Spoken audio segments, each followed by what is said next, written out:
In this lesson, we'll be talking all about wings, what they bring to the table, and potential roles that you could fit into.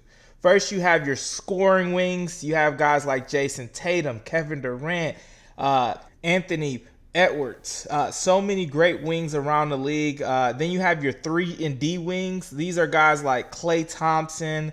These are guys like Jaden McDaniels. These are a highly coveted role that a lot of players are getting paid basically to shoot and defend. The first role we're going to talk about is a scoring wing.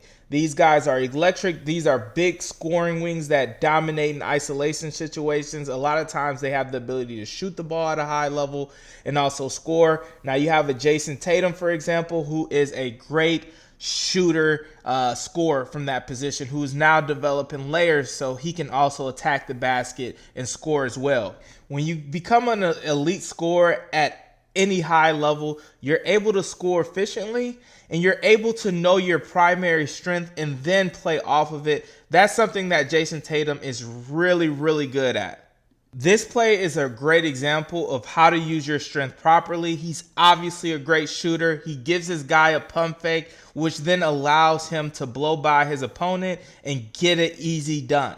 You have to know your strength, whether you're a slasher or shooter, and then play off of that. Another player that's really good at that as well is Kevin Durant. He has the ability to step outside, shoot the ball, and score off limited dribbles as well. What makes him special is also his ability to handle it, which a lot of people don't talk about. For really great scores, you have to be able to handle it.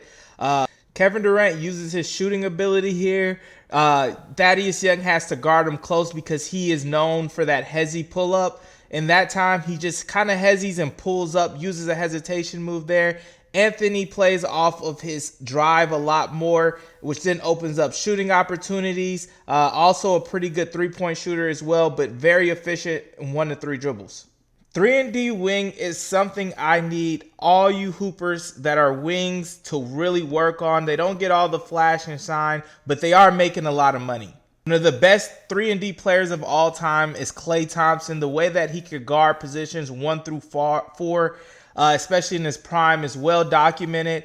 His ability to play on and off the ball, help have a motor, is something that isn't talked about enough and is very, very necessary for any pro game. You need guys that can really defend and space the floor. Being a 3-and-D guard will get you playing time on any team that you're looking to play on. Every team is looking for a guy who doesn't need all the shots, who don't need all the dribbles, but can still contribute through their defense and their shot making. You're opening up the floor for your primary ball handlers, but at the same time, you're taking the defensive stress away from other players as well. 3-and-D guys might not always be the best shooters, but it's always a plus to be able to shoot the ball at a high level, especially as a wing.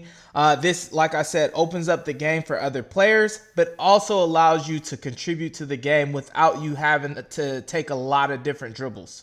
Remember, guys, there's only 1 or 2 people on a team that can just take unlimited dribbles. The rest of you guys have to be able to cut, move it out the ball, space out the floor, and just overall have a very complementary style of game. This is also just a good way to build your game up while adding other things to your game. Another role that brings value as a wing is a secondary ball handler. You see this a lot with Kyrie Irving. He plays off the ball a ton, and he's able to do that because he can shoot the ball at an extremely high level. And once again, he's able to score off 1 to 3 dribbles, even though he has a great handle. Really good for scoring point guards to understand this role and be able to think the game off the ball as well, because nowadays you might get stuck with another point guard. But how do you play? Are you able to move it out the ball and think the game through?